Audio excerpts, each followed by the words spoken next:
So face upload చేయాలని ఇలా మాట్లాడారు కదా. సో అదే కేసు చాలా లోన్ యాప్స్ లో జరుగుతుంది కదా. మీ ఫేస్ అప్లోడ్ చేయండి, కాంటాక్ట్ యాక్సెస్ ఇవ్వండి అని. వీళ్ళు ఒక్కసారి కట్టకపోతే వాడు కాంటాక్ట్ లిస్ట్ లో ఉన్న 500 మందికి ఫోన్ చేసి పర్సెంట్ కట్టలేదని అడపరు తీస్తున్నారు పాపం.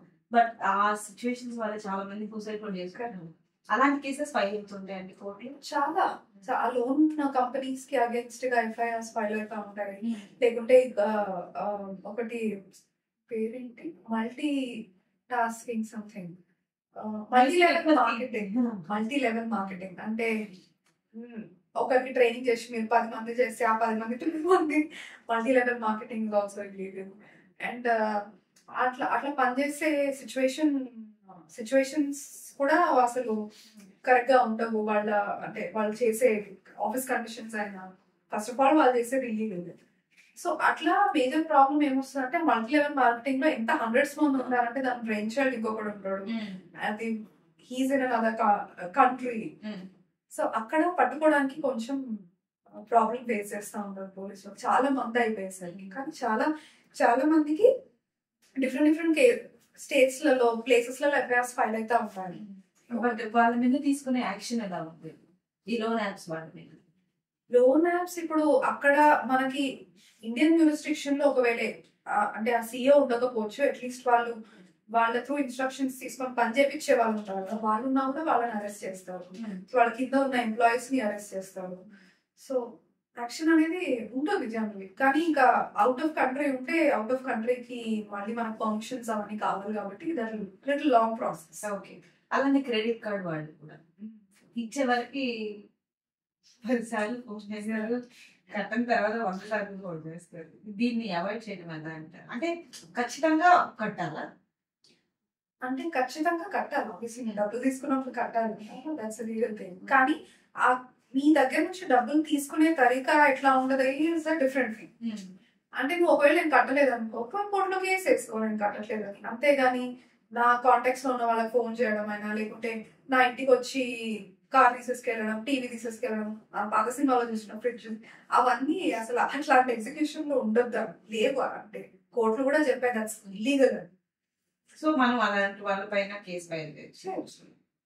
నిన్ననే ఒక కేసు వచ్చింది మణిపురం గోల్డ్ లోన్ వాళ్ళు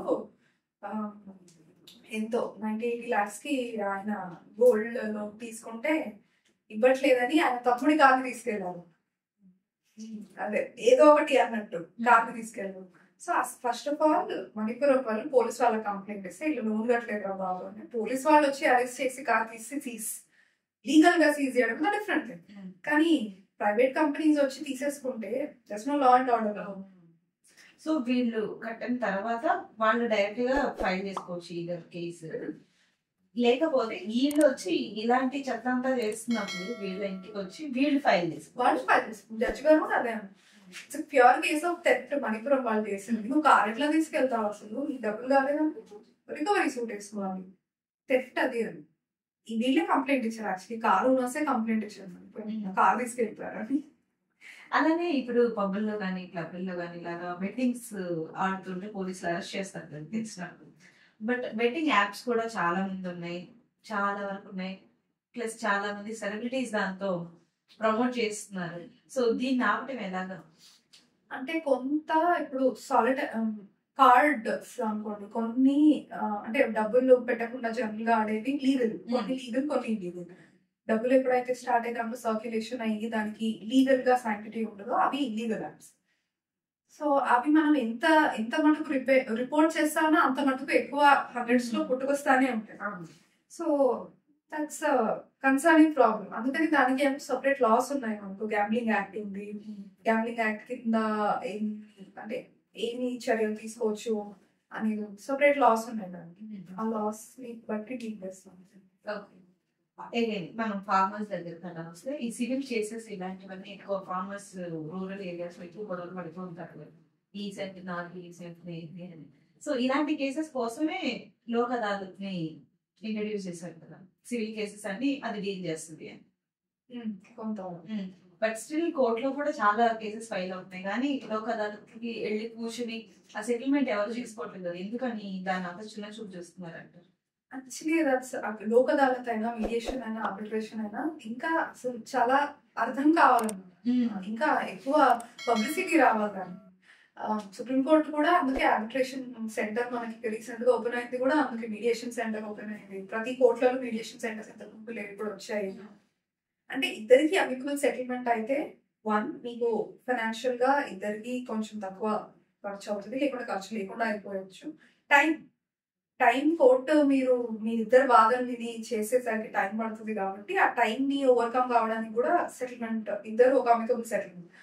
కానీ ఇప్పుడు కొంతమంది ఈగోయిస్టిక్ గా, కొంతమంది ఏం చేస్తారు, లేదు నాకు ఇదే కావాలి, ఏం కాంప్రమైజ్ కావాలి, ఎంత అయినా కానీ అనే దాంట్లో ఇక వాళ్ళకి టైం అయిపోతుంది, మనీ అయిపోతుంది, వేరే వాళ్ళు they not be able to enjoy their own land అయినా, ఫీల్డ్ అయినా, మనీ అయినా.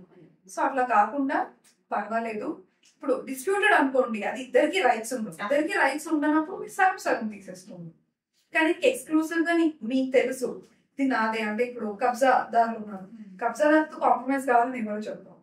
సో లీగల్ గా మీకు ఎంతవరకు రైట్ ఉందో కంపల్సరీ మీరు ఫైట్ చేసి మీకు ultimately the verdict is yours. కానీ కొంచెం సెటిల్మెంట్ అయ్యే టర్మ్స్ లో ఉన్న వాటికి it's always better to mediate and settle.